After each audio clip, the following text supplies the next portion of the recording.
తూనికలు కొలతల శాఖ ఆధ్వర్యంలో ఎరువులు పురుగుల మందుల తయారీదారులు డీలర్లతో నిర్వహించిన సమీక్షా సమావేశంలో మంత్రి పాల్గొన్నారు. ఈ సందర్భంగా మంత్రి నాదెండ్ల మాట్లాడుతూ అన్నదాతలను మోసం చేసే ప్రయత్నాలపై ఉక్కుపాదం తప్పదన్నారు. ఇక ఎరువులు పెస్టిసైడ్స్ విక్రయాల్లో రైతులకు ఇబ్బందులు లేకుండా చూడాలని సూచించారు. తూకాలు ధరల్లో తేడాలుంటే కఠిన చర్యలు తప్పవని హెచ్చరించారు.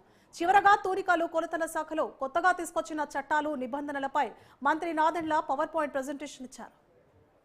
First of all, thank you so much. And first of its kind, I think when we had an interaction with DAP, urea manufacturers, as well as dealers. So, Andhra Pradesh Prabhutvam tarafna, మా civil supplies విభాగం తరఫున, మా legal metrology విభాగం తరఫున ప్రత్యేకంగా మిమ్మల్ని అందరికీ కూడా ధన్యవాదాలు. కష్టపడి ఇంత దూరం ప్రయాణం చేసి వచ్చినందుకు మీ అందరికీ కూడా మనస్ఫూర్తిగా మరొకసారి ధన్యవాదాలు. రాష్ట్ర ప్రభుత్వం కొత్తగా ఏర్పడిన తర్వాత రైతుల పైన ప్రత్యేకంగా మనం దృష్టి సారించాలి. రైతుకి ఎక్కడ కూడా ఇబ్బంది కలగకూడదు.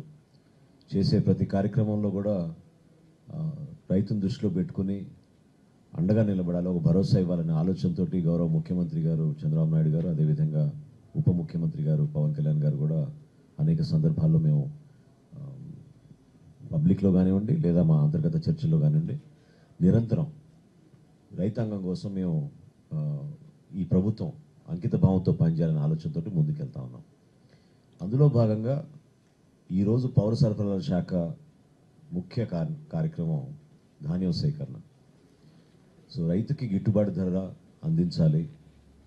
ఎంత విస్తీర్ణంలో రాష్ట్రంలో ధాన్యం పండిస్తున్నా కూడా కేంద్ర ప్రభుత్వం రాష్ట్ర ప్రభుత్వం నిర్ణయించిన ఈ కనీస మద్దతు ధర మినిమం సపోర్ట్ ప్రైస్ని బేస్ చేసుకుని దానిపైనే మనం ప్రజలకి ఒక భరోసా ఇచ్చుకుంటూ ముందుకెళ్ళాలనే ఆలోచనతో మేము ఖరీఫ్ మాసానికి సిద్ధమవుతా ఉన్నాం. ఆ కాంటెక్స్లో అంటే తెలుగు అందరికి పర్లేదా లేకపోతే షుడ్ ఐ ఇస్ ఓకేనా? ఓకే.